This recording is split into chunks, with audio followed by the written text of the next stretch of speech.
Hello everyone, this is Just a Dad. Today I'm going to do an unboxing and review on this 3M fluoride gel. This is the ESPE Omni gel. Now it says it has 4.4% fluoride.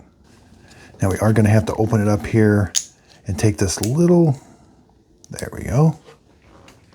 Now screw this back on, and it's got a cap that we can open and close. This is a fluoride preventative treatment gel, not a toothpaste. So it says use about a pea-sized dose once a day after brushing your teeth with toothpaste. Apply the gel to your teeth and brush thoroughly. Allow the gel to remain on your teeth for 1 minute and then spit out. Do not swallow. Do not eat or drink for 30 minutes after brushing. Okay, so let's squirt some out.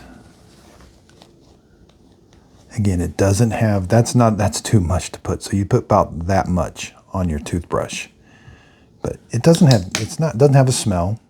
It's got just a hint of a mint smell. I hope this video helps. Thanks everybody for watching.